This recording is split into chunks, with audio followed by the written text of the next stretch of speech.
잠시 지난해 5월 초에 있었던 이야기를 해볼까 합니다. 세월호 참사가 난 지 20여일이 지난 시점 수색 작업이 이뤄지고 있었죠.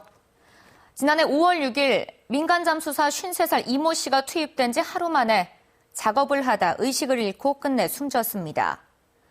이 씨는 전문 잠수사 자격증도 없었고 고혈압 환자였습니다. 그런데 해경은 잠수사 건강을 챙기지 않은 책임을 동료 잠수사의 탓으로 돌렸습니다. 가장 경험이 많았던 잠수사 공우영 씨에게 검찰은 업무상 과실치사 혐의로 금고 1년을 구형했습니다. 민간 잠수사에게 책임을 미룬다는 비판이 있었는데 법원의 판단은 무죄였습니다. 김진선 기자가 취재했습니다. 검찰이 세월호 민간 잠수사 공우영 씨에게 적용한 혐의는 업무상 과실치사죄. 지난해 5월 민간 잠수사 53살 이모 씨가 수색 작업 중 숨진 것은 안전조치가 미비했기 때문이라며 가장 잠수 경력이 많았던 공 씨를 책임자로 본 겁니다. 하지만 법원은 공 씨에게 무죄를 선고했습니다.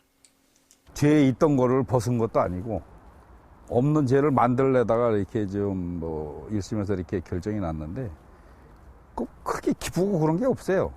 당연한 건데. 공 씨가 다른 잠수사들과 마찬가지로 실종자 수색의 업무만 부여받은 만큼 다른 잠수사들의 위험을 방지할 의무는 없었다는 겁니다. 재판부는 이러한 의무는 순환 구호 활동을 지휘하는 해경 구조본부장에게 있다는 점을 분명히 했습니다. 도울 수 있는 건 도울 수 있고 그게 죄가 되면 안 되지 않습니까?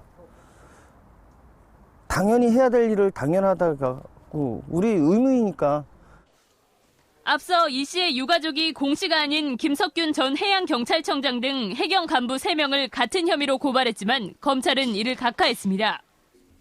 검찰이 공 씨에 대한 항소 여부를 검토 중인 가운데 해경의 책임 회피와 검찰의 무리한 기소 등 논란은 계속될 전망입니다.